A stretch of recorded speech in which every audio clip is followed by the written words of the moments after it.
Hola, ¿qué tal? Bienvenidos de nuevo a Apuntes de Psicología Consciente con Marian Ponte. Después de estos capítulos anteriores donde hemos visto determinadas áreas de la psicología consciente, hoy habíamos consensuado, Marian y yo, hablar de algo pues quizá mucho más candente, algo que todos estamos viviendo hoy en día, porque decía Marian que lo pusiera en positivo, ¿no? La necesidad de conciencia, la necesidad de ser más humano. Yo no sé cómo expresarlo, ahora ella lo pondrá un poco más en pie. Pero ¿qué nos está pasando como sociedad? ¿Qué hace falta para que realmente podamos tener una vida en conciencia con todas esas micro discusiones, micro problemas que tenemos en la vida? Yo creo que es un tema muy interesante, muy candente. María me decía que le están llamando continuamente personas para preguntar sobre esto.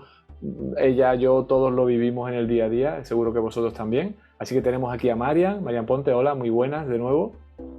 Hola, muy buenas, Luis. Gracias por atender este tema tan vital. Yo encantado de tratarlo contigo en tu espacio y claro, de que puedas ser capaz de replantearte las cosas de forma que para mí, para los que están ahí oyéndonos o escuchándonos, según estén en vídeo también en YouTube o en los canales del podcast, puedan tomar un poco de perspectiva, ¿no? Porque ¿qué nos está pasando como sociedad?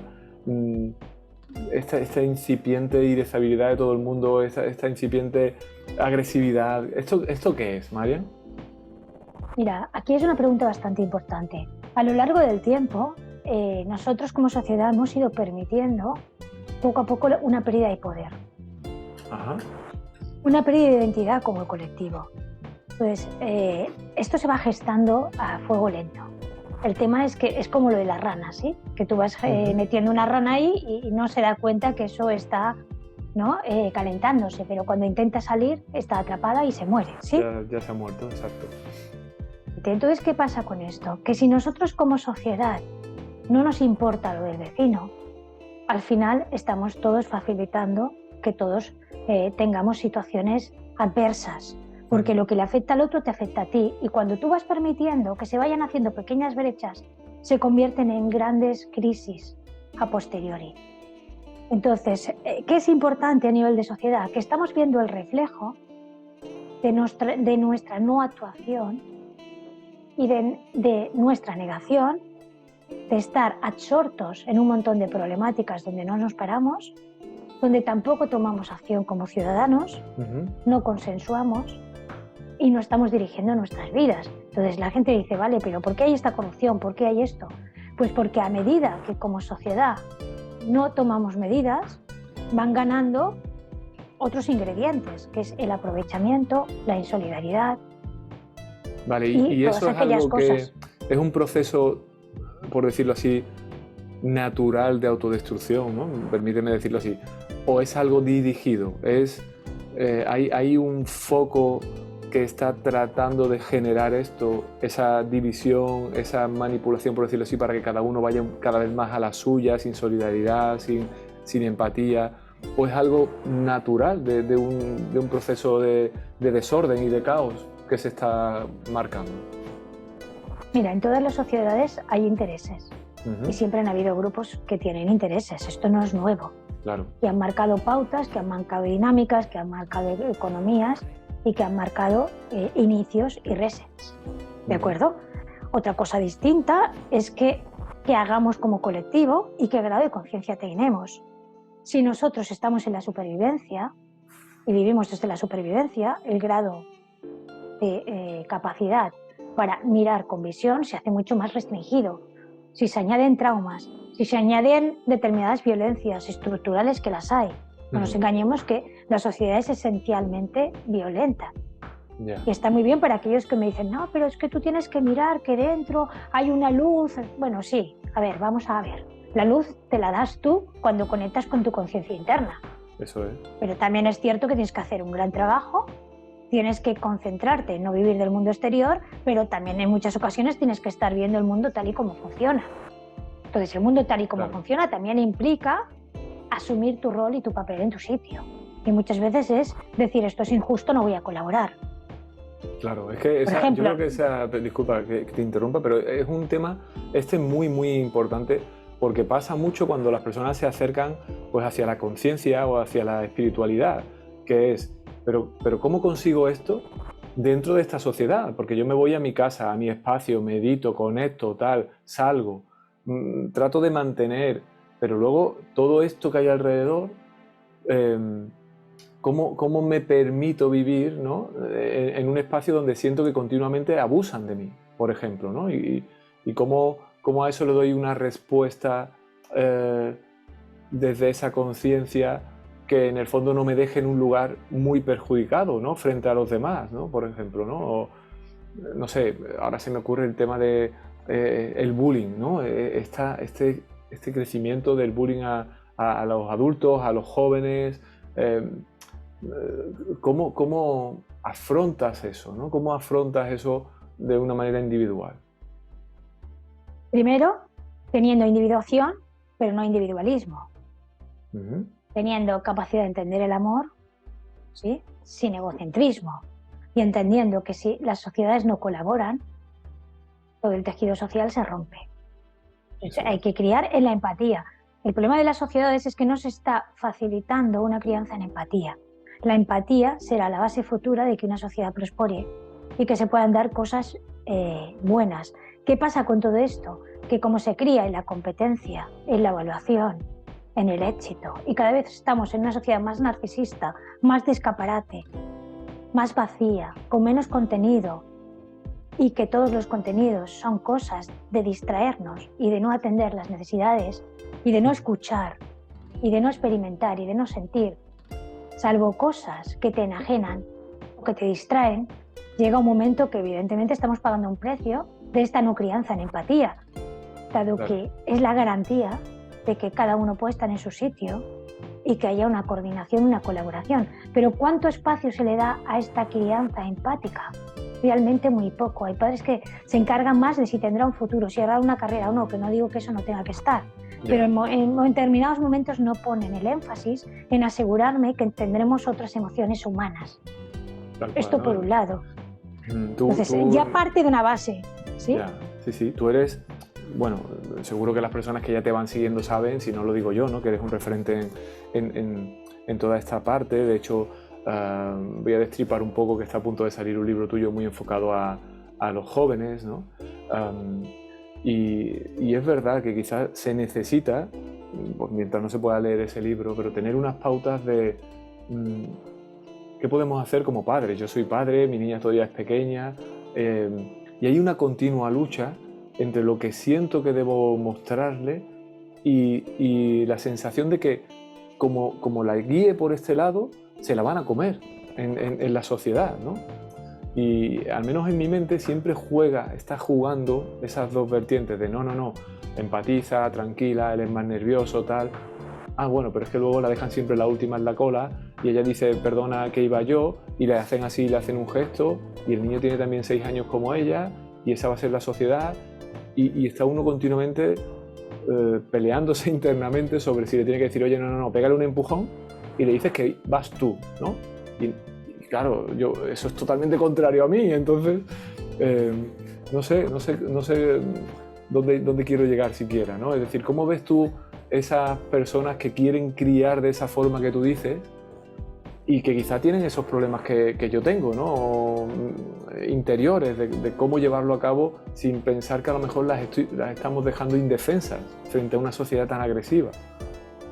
Mira, Luis, es un sufrimiento de muchos padres con los que me llaman, que no saben cómo hacerlo, ¿sí? Seguro. Mira, el libro que tú dices se llama La conciencia, los niños y las ideologías. Lo que intenta tratar el libro es más que nada cómo todo esto está siendo el reflejo, ¿sí?, constante de una tendencia a la psicopatización social. Bueno, eso son estamos creando una psicopatía social. Y ahí contribuimos todos. Y eso te lo digo porque llevo mucho tiempo observando el fenómeno, ¿sí? Yeah. No es un libro que me hubiera gustado escribir, Es un libro que he puesto pocas páginas porque la gente hoy no tiene tiempo ni para leer lo importante, y que genere un poco de reflexión. ¿Cuál es la idea? Construir de nuevo el tejido que se está rompiendo. O sea, un padre solo no puede tirar con todo eso. Tiene que tener otros padres, tiene que crear AMPAs, tiene que crear debates, tienen que empezar a ver de qué manera se apoyan unos a otros y que se crean como una estructura e incluso hablar con los colegios, en este caso. Y al mismo tiempo asegurarse de que los niños aprendan a saber consensuar sus valores, tenerlos bien integrados y saber escoger perceptivamente aquellos que tienen esos valores para actuar conforme a esos valores. Con los que no tienen esos valores, saber que muchas veces tienen que ser mucho más asertivos y ponerse en una postura de no dejarse pisar.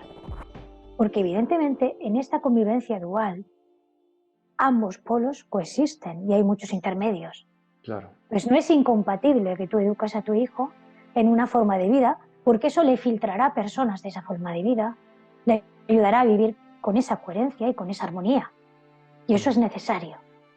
Otra cosa distinta es que también le tendrás que decir, hay personas que no participan de esa forma de vida.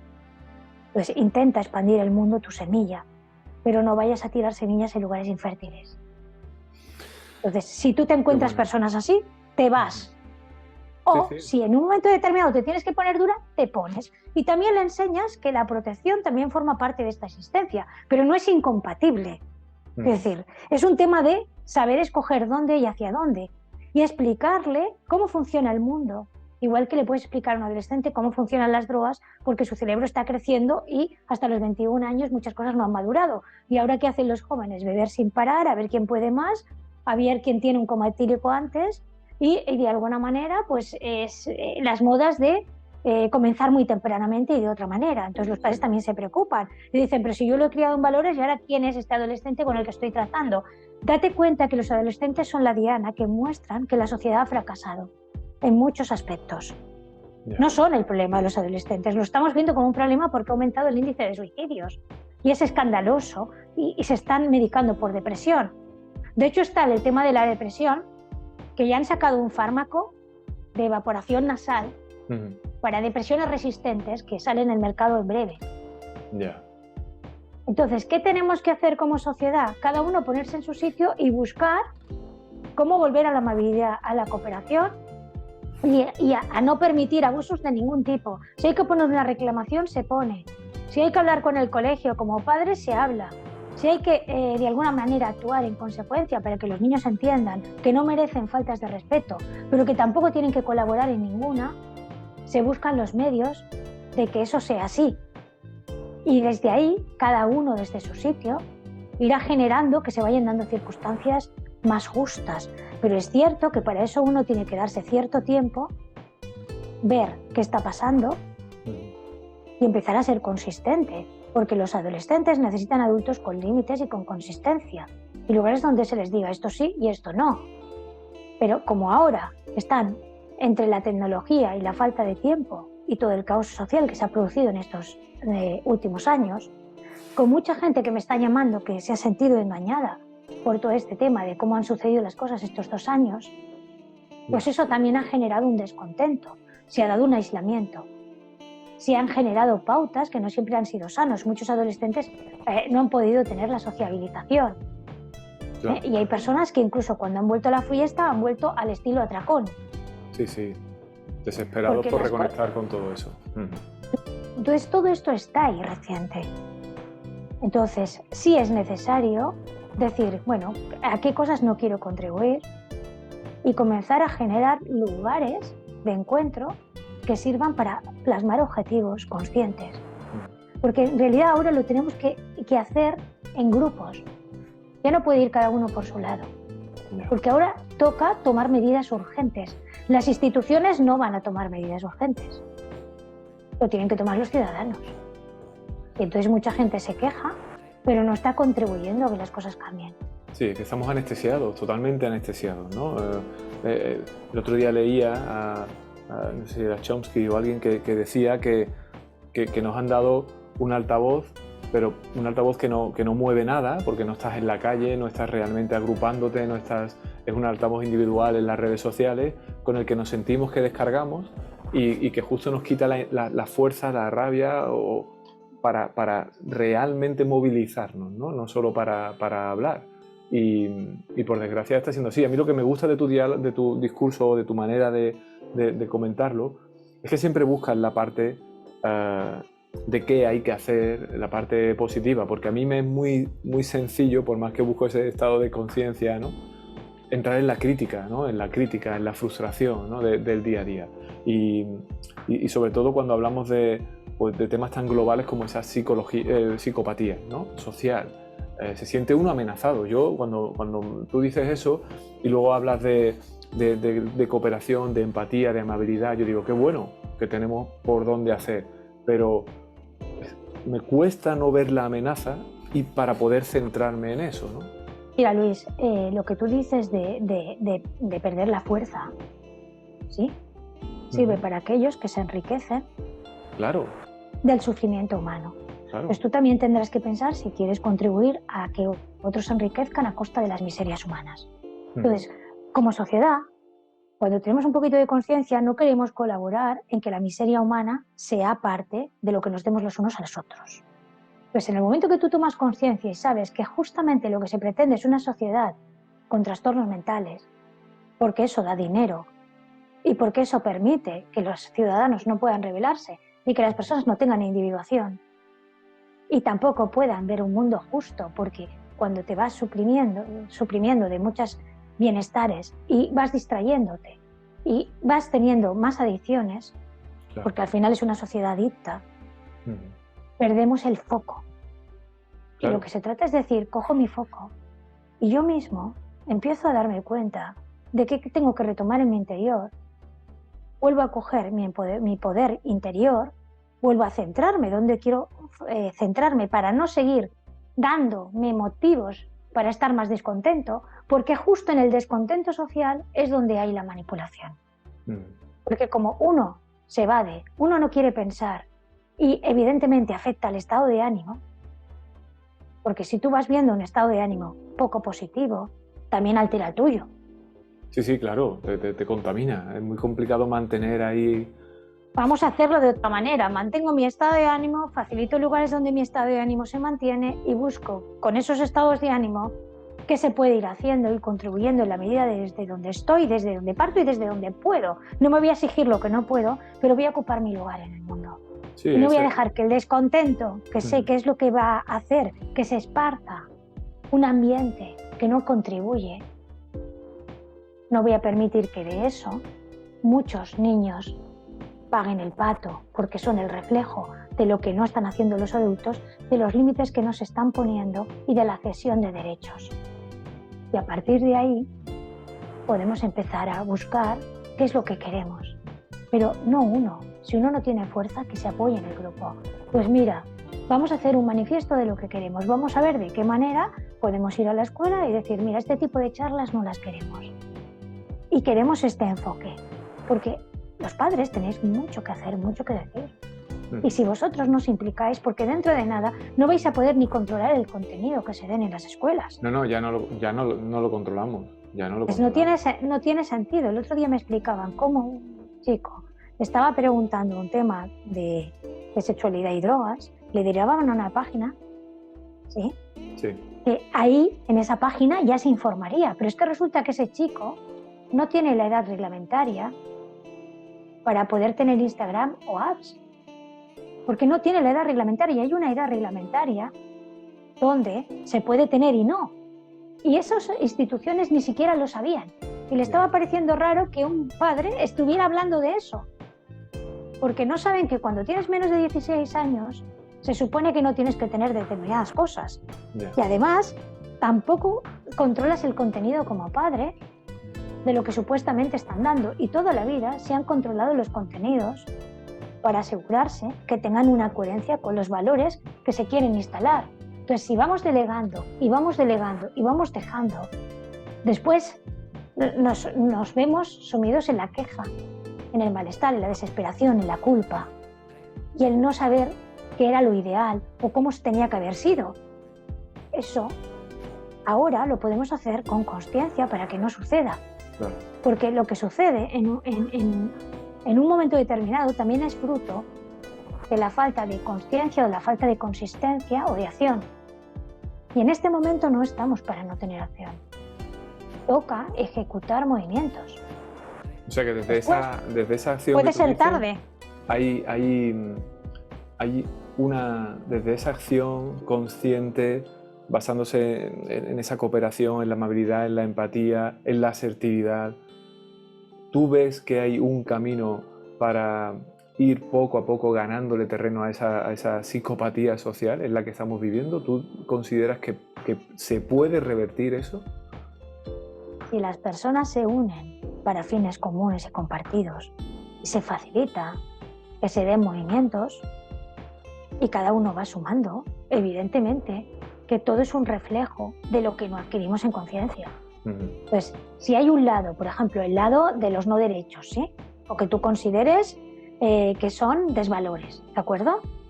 Vale, para ellos son valores. Por ejemplo, hay uno que puede pensar, mira y lo voy a traer en términos callejeros, que gilipollas, es fácil de engañar porque es tonto. Ya, claro, claro, sí, sí. Por tanto, yo soy más inteligente.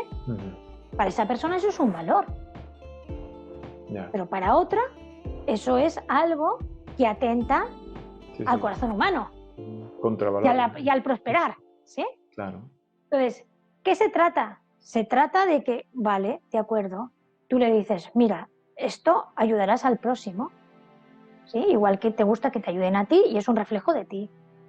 Pero si ves este tipo de actitudes, córtalas inmediatamente. Sí, sí. Además que esto entra muy en sintonía con todo lo que tú también nos has abierto, ¿no? sobre y bueno, y está tu libro, ¿no? También del efecto garrapata, todo lo que atañe a la gestión, ¿no? del narcisista o la gestión de la persona que tiene unos valores que se basan en solo su beneficio frente al mal, ¿no? Al posible malestar de los demás, ¿no? Creo que hay que ser ahí bastante firmes. Sí, y comentarte que en el libro del narcisista, que va a salir también, da un poquito de pautas para entender la personalidad y saber cómo protegerse y cómo funcionan los mecanismos.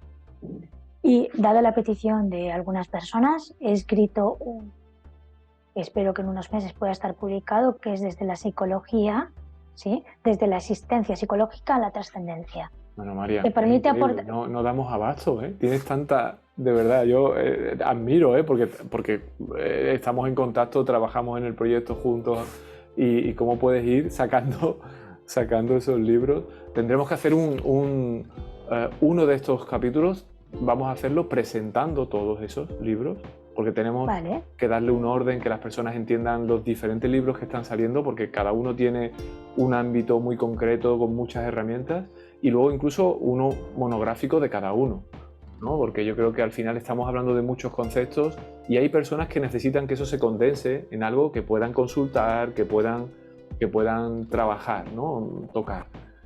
Si te parece bien, yo creo que podría ser una buena alternativa para los siguientes capítulos ir introduciendo algunos de estos libros. Sí, ciertamente tienen diferentes finalidades y no todos valen para todos, eso es así.